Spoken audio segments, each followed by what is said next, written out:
Joining me on set is Miranda Devine, ace New York Post columnist and Fox News contributor. All right, Miranda, serious business. This whole assassination by this kid Crooks, you're not happy with the investigations.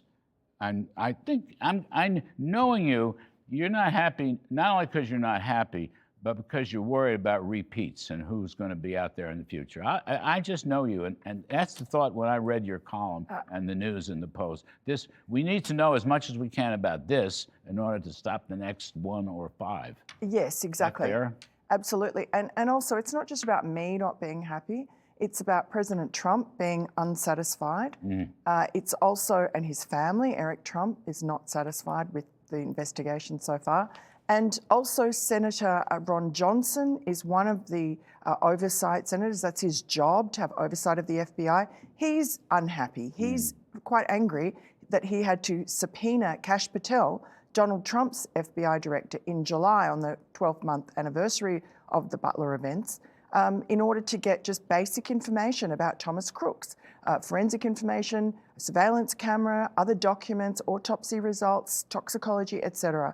And none of that has been forthcoming. And it's been long enough. I mean, it's been 16 months since Butler, and we have no answers. And, you know, Kash Patel has been kind of just as, in fact, less forthcoming even than Christopher Wray's FBI. When I was doing this story last week, I sent the FBI a set of questions, and included in them was, did the FBI have any contact with Thomas Crooks, this would-be assassin, before Butler?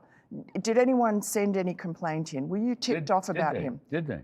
Did they? Well, that's the question. Oh, we don't know. The FBI answered no comment. Why is Kash dragging his feet? I don't know. You know him, I know him. Well, I used to know him. I haven't had any contact with him, and all I get is negativity from him and Dan Bongino, well, from Dan Bongino. Anyway, I get nothing from Kash.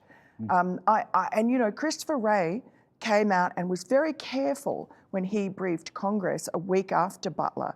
And he said, when he was asked, did the FBI have any contact with Crooks before Butler? He said a very narrow denial. He said, we have searched our database and have found no mention of Crooks.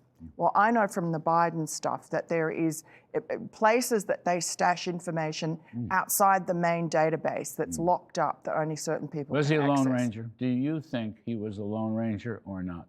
Kash Patel tells us that we should just be satisfied with all the inputs that the FBI have done, and the conclusion that he comes to is a one-line in which he acted alone.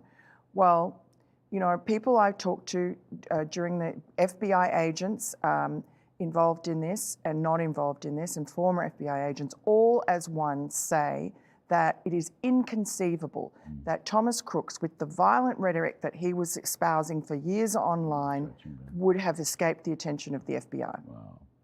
Or other people who had his point of view to assassinate President Trump. I mean, we don't know that.